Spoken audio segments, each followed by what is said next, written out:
Hello বন্ধুরা, আসসালামু আলাইকুম। সবাই কেমন আছো? আশা করছি সবাই ভালোই আছো। তো আমি এমডি সলেহীন আছি তোমাদেরই সাথে। আজকে যেই টপিকটি নিয়ে মূলত আলোচনা করব সেটি হলো, আমরা অনেক সময় গেম খেলার কারণে কিংবা ফোন অনেক পরিমাণে ইউজ করার কারণে আমাদের ফোনটি হ্যাং করে, প্রচণ্ড পরিমাণে হ্যাং করে। তো আমরা তখন নাজেহাল হয়ে পড়ি। তখন আমাদের মাথায় সিদ্ধান্ত আসে যে ফোনটাকে রিসেট করে নিই, রিসেট করে নিলে ফোনটা ক্লিয়ার হয়ে যাবে। ওখানেই আমরা বড়সড় ভুল করে বসি। কোনো কিছু আগে পরে না ভেবে আমরা ডাইরেক্ট এই যে সেটিংস অপশানে যেই রিসেট অপশানটি থাকে সেখান থেকে আমরা রিসেট করে নিই। কিন্তু না বন্ধুরা, এটা করা যাবে না মোটেও। এখনকার ডিভাইসে খুব একটি ভাইটাল জিনিস দেওয়া রয়েছে ডিভাইসে, প্রত্যেক ডিভাইসের মধ্যে, যেটা হচ্ছে এফআরপি লক। তো এই ফোনের মধ্যে একটি গুরুত্বপূর্ণ সেটিংস নিয়েই আমরা আজকে আলোচনা করব। যেই সেটিংসটি এনাবেল করে রাখলে তোমরা এই এফআরপি লক নামক সমস্যায় কোনো দিন পড়বে না। এমনকি বন্ধুরা, আমি নিজেও কয়েকদিন আগে এই এফআরপি লকের সমস্যায় সম্মুখীন হয়েছিলাম। খুব কষ্ট করে সেই সমস্যা থেকে উদ্ধার হয়েছি আমি নিজেও। তো ভাবলাম আমার বন্ধুরা যাতে কোনো ধরনের সমস্যায় না পড়ে, তার জন্যই আজকের এই কন্টেন্টটি আমি তুলে ধরতে চাইছি তোমাদের মাঝে। তো বন্ধুরা, বেশি কথা না বলে চলো আমরা মূল বিষয়ে চলে যাই।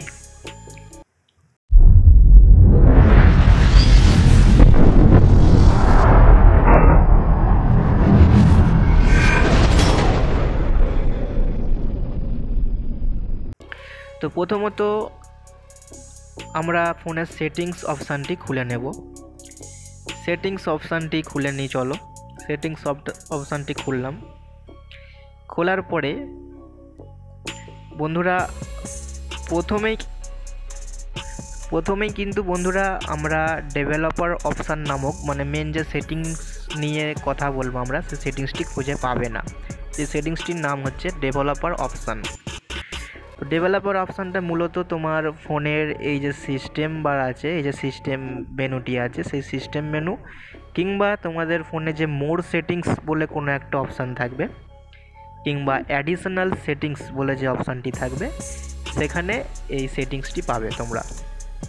কিন্তু বন্ধুরা, প্রথমেই তোমরা এই সেটিংস পাবে না। এই সেটিংসটিকে এনাবেল করতে হয়।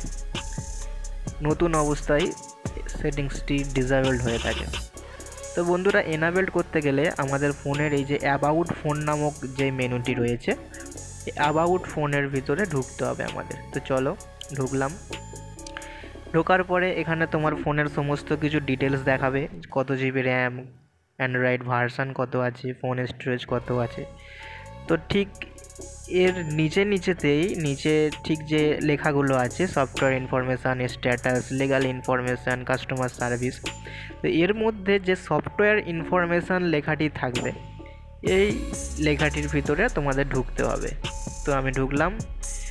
ঢোকার পরে এখানে অনেক কিছু অপশান থাকবে বন্ধুরা, এত কিছু তোমার দেখার কোনো প্রয়োজন নেই। তোমরা ডিরেক্টলি এই যে বিল্ড নাম্বার অপশানটি দেখতে পাচ্ছ, এই অপশানের উপরে 7 বার সেম টাইমে ক্লিক করবে, অর্থাৎ সঙ্গে সঙ্গে 7 বার ক্লিক করবে। তো চলো দেখি আমরা করি।